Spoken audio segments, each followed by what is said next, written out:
እኔ እንደ ዛሬ ቪዲዮ ልቤን የነካው ቪዲዮ የለም። እኔ እነሱን ቪዲዮ እንከታተላለን አይደለ? እንደ ዛሬ ሄርሜላ አሳዝናኝ አታውቅም። የምሬን ነው የምላችሁ። ማለት በሴት ልጅ ላይ በእንደዚህ ልክ መጫወት አብርሃም ላንተ ይጠቅማል እንዴ? እንደማያውቃት ሰው ያን ሁሉ አብሮ እንዳላሳለፈ ሰው ምን ችግር አለው? ይሄን ፕሮግራም እኮ አንተ ማዘጋጀት ትችላለህ። ለአንድ ለተራ ሰው ራሱ እኮ ይዘጋጃል። እቺ ልጅ እኮ ላንተ በጣም ብዙ መስዋዕትነት ከፍላለች። አመጣጧም ጥሩ ባይሆንም እንኳን ወደ ህይወትህ ካስገባሃት በኋላ ብዙ መስዋዕትነትን ላንተ ከፍላለች።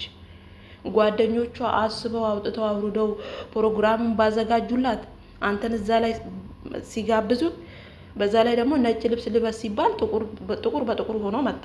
እኔ በነገራችን ላይ ፎቶ ላይ ጠርጥሬ ነበረ። ይቺን ኬፕ ያጠለቀ ሰሞን የቁጥጥር ተሰርቷል ብዬ ነበረ፣ ቅድም የቪዲዮ በሰራሁት ላይ ማለት ነው። አጅረው ነጭ ሸሚዝ ነጭ ልብስ ለብሰህና ሲባል ጥቁር ገጥግጦ መጣ፣ የሀዘን ማለት ነው። እና ያም አልተሰማትም። እሷ ግን እሱን ስታይ ምን ያህል ደስተኛ እንደሆነች ምን አይነት ልብ ቢኖራት ነው ሄርሜላ ግን እግዚአብሔር እኔ በጣም ነው ያሳዘነችኝ። እሷ ስትጠመጠምበት ለራሱ አቤላ ነው እጁን ወደ ኋላ እንትን ሲል አቤላ እያነሳ እጁን የሱን እጅ የሄርሜላ ወገብ ላይ ያደርጋል ማለት ነው። ምን ነው ቢቀርስ በዚህ ልክ?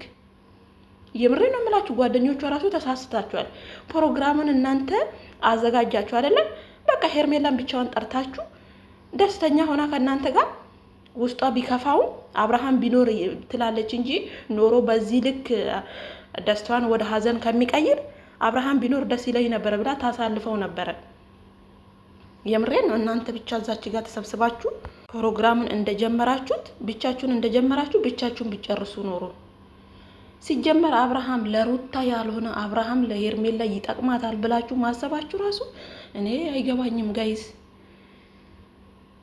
ልቡን እኮ በጣም ነው የነፋው። በቃ የሆነ ደረቱን ንፍት አድርጎ ልክ ጀብድ እንደሰራ እኮ ነው የሚሆነው ልጁ ማለት ነው። እና እኔ በጣም ነው ያሳዘነችኝ። ማለት ሁሉን ነገር ትቼልሃለሁ አበባ ስለሰጠኸኝ ትላለች። ማን ምን እንዳደረገ ራሱ ቪዲዮን መቼም እንደ ኦዲየንስ ነው ቁጭ ብላ የምትመለከተው። የኔ እናት በጣም ነው ያሳዘነችኝ። የምሬን ነው የምላችሁ። እኔ ግን ፎቶውን ጠርጥሬ ነበረ። ይሄን ሰሞን ከፍቅር ጋር ከሆነ ጊዜ ጀምሮ ልጁ አመዳም ሆኗል ሲጀመር ማለት ነው። ምክንያቱም እኔ ይሄ ፎቶ ያሁኑ አይደለም ብዬ ነበር። እና በጣም ነው ያሳዘነችኝ ሄርሜላ ማለት ነው ጋይስ።